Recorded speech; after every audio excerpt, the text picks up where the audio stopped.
Hello, কে? আপনি কি আমির? জি। আপনার বাসা কি পল্লী বিদ্যুৎ? জি, পল্লী বিদ্যুৎ। আমির এন্টারপ্রাইজের মালিক আপনি?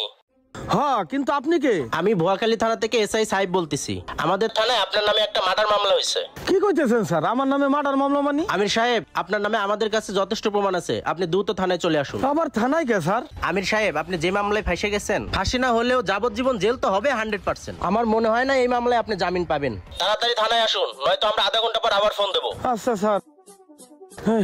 রাব্বির একটা ফোন দেই। আব্বা কি হইছে, ডাকছো কে? বাবা রাব্বি, বয়। বাবা, আমার কেউ ফাঁসাই দিছে। থানার থেকে ফোন দিছিল, আমার নামে নাকি মার্ডার মামলা হইছে। আমি জীবনে একটা মশা মারি নাই, এখন থানায় ডাকছে। কি করি বাবা কত? এখন কি থানায় যাবা? চল বাবা। না, থানায় গেলেই তো তোমার আটকে দিব, আর তোমার এই বয়সে আমি জেল খাটতে দিতে পারবো না। আচ্ছা দাঁড়া, ও আবার ফোন দিবার কথা। এই তো ফোন দিছে।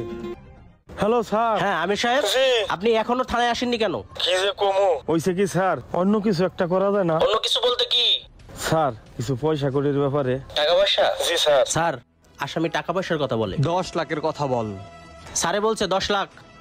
স্যার, আমি গরিব মানুষ, লাখ 85 টাকা দিতেছি স্যার। টাকাটা নিয়ে মামলাটা এখানে ডিসমিস করে দেন স্যার। স্যার, আমি হার্টের রুগী, এই বয়সে জেল টেল খাটা পারবো না স্যার। আচ্ছা দেখি। স্যার 5 লাখের কথা কয়। আচ্ছা, ওইটাই পাঠাইতে বল।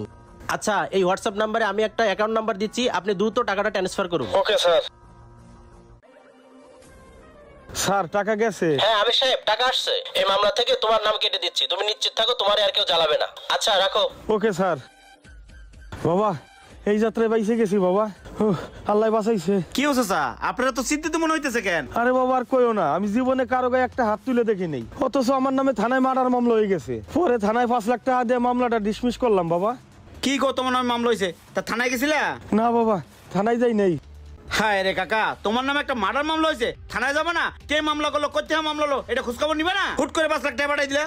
আর রাব্বি, তুমি তো একজন শিক্ষিত লোক, তোমার তো একটু খোঁজখবর নেওয়া উচিত ছিল। ভয় পায়ে টাকা 5 লাখ পাঠাই দিছো, আর এই ভয়ের সুযোগটাই নিছে 5 লাখ খাইয়া। শোনো কাকা, এটা একটা প্রতারক চক্র। গত বছর আমার এমন কল হয়েছিল, আমি থানায় গেছি, কিচ্ছু না। শোনো, আসল কাহিনী হয়েছে কি চাচা, ওরা মানুষের ভালোভাবে খোঁজখবর নিয়ে সহজ সরল মানুষদের ফোন দেয়, ফোন দিয়ে প্রতারণা করে। তোমারে পাইছে মক্কেল, দিছে 5 লাখ খাইয়া। তুমি আইনের সহযোগিতা না নিয়ে তুমি ওকে চুপ করে 5 লাখ টাকা দিয়ে দিছো। চাচা, এটা এক ধরনের ক্রাইম। যা করছো করছো, এনার বসে থেকে লাভ নেই, চলো থানায় যাই। আয় আয় আয় আয়, ওঠ। লো বাবা, লো যাই।